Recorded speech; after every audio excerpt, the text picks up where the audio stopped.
Welcome back to football story. आज के video में हम लोग बात करेंगे अर्जेंटीना वर्सेस ब्राजील की गेम के बारे में। इस गेम का इंतजार बहुत देर से था। जब भी इंटरनेशनल ब्रेक आती है तो काफी ज्यादा बोरिंग हो जाती है फुटबॉल फैंस के लिए, क्योंकि कुछ ज्यादा कॉम्पिटिटिव फुटबॉल देखने को मिलती नहीं है। लेकिन इस इंटरनेशनल ब्रेक में मुझे जिस चीज का इंतजार था वो यही गेम थी। और इस गेम को सुपर क्लासिको भी कहा जाता है। और अर्जेंटीना वर्सेस ब्राजील की जो राइवलरी है ये तो भाई सुपर सुपर राइवलरी है। और आपको पता है बिल्कुल कि बार्सिलोना और रियल मैड्रिड की राइवलरी को क्लासिको कहा जाता है, लेकिन इस राइवलरी को सुपर क्लासिको कहा जाता है। तो इतना जबरदस्त मैच होता है ये वाला, और खूनी किस्म का मैच होता है। और दोनों टीम्स जो है ना वो पूरी कोशिश करती हैं कि वो मैच किसी भी तरह से किसी भी हाल में जीत जाए।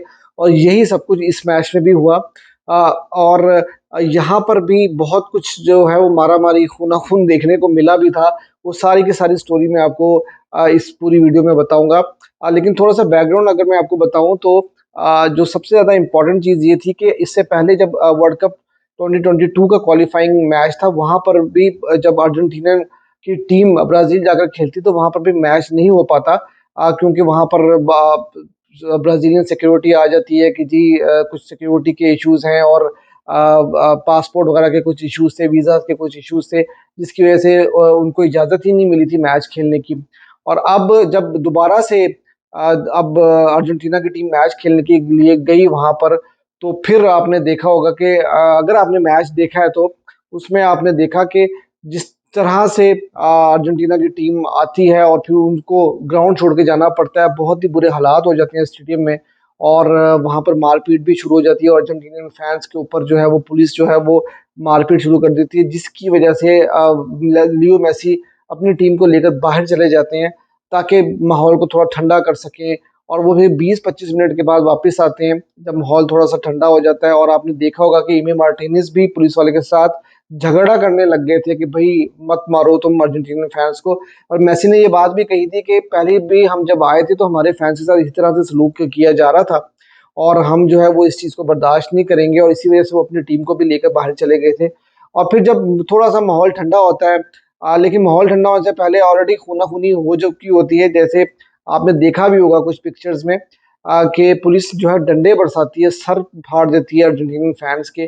तो वो जो है बड़ा अनफॉर्चुनेट था। इवन के दूसरी साइड पे अगर ब्राजीलियन फैंस को देखा जाए तो वो मेसी को, तो बहुत सारे फैंस ऐसे थे जो मेसी को ग्रीट कर रहे थे और मेसी के बारे में बड़े अच्छे अच्छे पोस्टर्स लेके फिर रहे थे वहां पर। लेकिन फिर वही बात आती है कि जब ये राइवलरी इस तरह की होती है ना तो फिर वहां पर बहुत ज्यादा ऐसे कुछ इंसिडेंट्स हो जाते हैं जहां पर जो है वो फुटबॉल के लिए या किसी भी खेल के लिए अच्छा नहीं होता।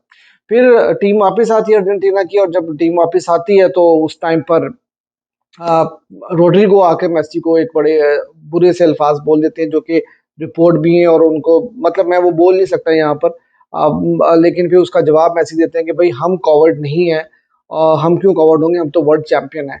और फिर गेम स्टार्ट होती है, और गेम स्टार्ट होती है तो भाई गेम में फिर वही सब कुछ होता है कि टैक्टिकली तो देखने में हमें कुछ नहीं मिलता, जिसका इतना इंतजार था कि ये गेम किस तरह से होगी।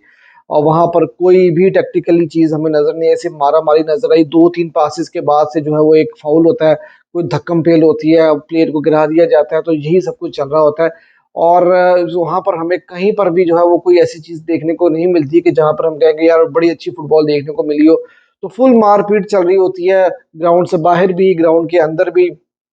और मतलब जो चीज देखने के लिए इतना इंतजार था वो हम नहीं देख सके। लेकिन जो सबसे बड़ी और इम्पोर्टेंट चीज ये थी कि एक इम्पोर्टेंट स्टैट आपको बताना चाहता हूँ कि ब्राजील की टीम जब से वर्ल्ड कप क्वालिफाइंग खेल रही है, तकरीबन 17 साल से ज्यादा टाइम हो चुका है, तब से आज तक कभी ब्राजील होम गेम कभी भी नहीं वर्ल्ड कप क्वालिफाइंग का हारा। और ये पहला इंसिडेंट ऐसा होता है कि जहां पर वो अर्जेंटीना से अपने ऐसे आर्क राइवल बिटर राइवल के अगेंस्ट खेलते हुए वो 1-0 से गेम हार जाती है। और जो अपना रिकॉर्ड होता है वो रिकॉर्ड जो है उनको वो टूटते हुए देखना पड़ता है। मतलब आप जो ये अंदाजा करें कि ब्राजीलियन फैंस यही एक्सपेक्ट कर रहे थे कि वो अपने रिकॉर्ड को एक्सटेंड करेंगे, लेकिन फिर वर्ल्ड चैंपियन अर्जेंटीनियन टीम आती है और वहां पर आकर वो ये बात बताती है कि भाई हम वर्ल्ड चैंपियन हैं और हम तुम्हारे इस रिकॉर्ड को आज तोड़ने जा रहे हैं। और आपको मैं ये भी मजे की बात बताऊं कि इसी मरकाना स्टेडियम में पहले जब कोपा डेल रे का फाइनल हुआ था तो वहां पर भी ब्राजील कभी फाइनल जो है वो नहीं हारी थी आज तक।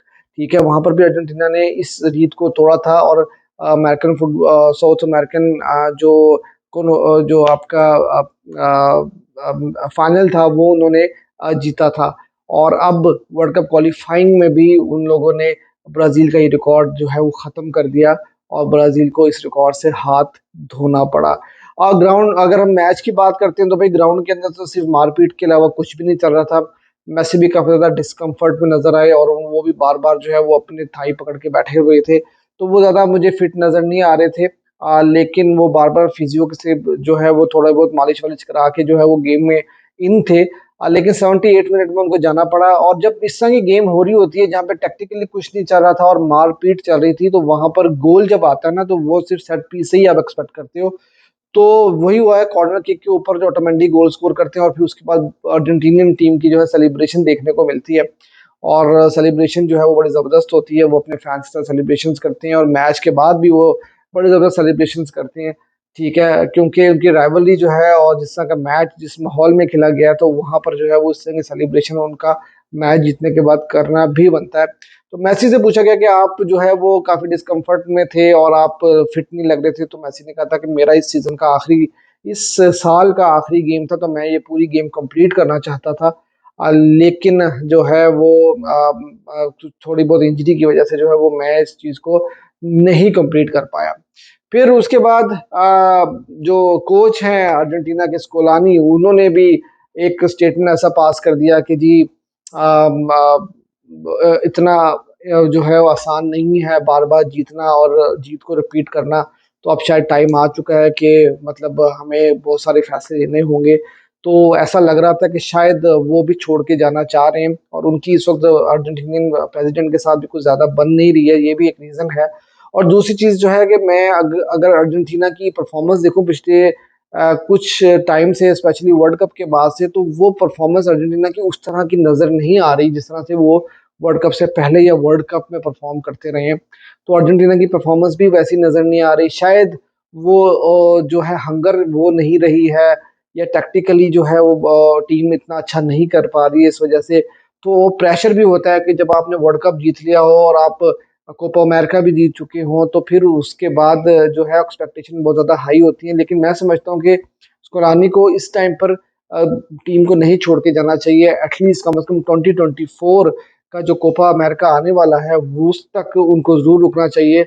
और मुझे यही लगता है कि जैसा मेसी की भी जो है वो थोड़ी सी डिस्कम्फर्ट नजर आई और वो भी अब शायद अपनी पूरी गेम्स जो है 90 मिनट्स नहीं खेल पाएंगे।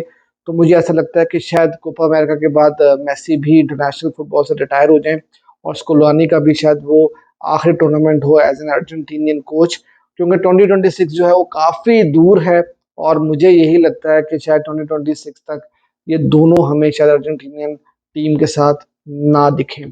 तो यही रिव्यू बनता है, क्योंकि टैक्टिकली तो कुछ नजर नहीं आया। ब्राजील ने कुछ बड़े अच्छे चांसेस बनाए थे लेकिन एमी मार्टिनेज ने जो है वो अच्छे सेव किए और अपनी टीम को जो है वो मैच जिताने में एक बहुत इंपॉर्टेंट रोल प्ले किया। और अब इंटरनेशनल ब्रेक खत्म हो गई है और क्लब फुटबॉल जो है वो वापस आ रही है इस कमिंग वीकेंड के ऊपर। तो उसके ऊपर हम पूरी एक वीडियो भी बनाएंगे और इंजरीज को भी कवर करेंगे जो इंटरनेशनल ब्रेक में गावी की इंजरीज हुई हैं और रियल मैड्रिड की कुछ प्लेयर्स की इंजरी हुई हैं। तो उसके ऊपर मैं एक वीडियो बनाऊंगा। तो वीडियो अगर आपको अच्छी लगी हो तो वीडियो को लाइक भी कर दीजिएगा। फेसबुक चैनल फेसबुक को पे आप फॉलो भी कर लीजिएगा और यूट्यूब चैनल को सब्सक्राइब भी कर लीजिए।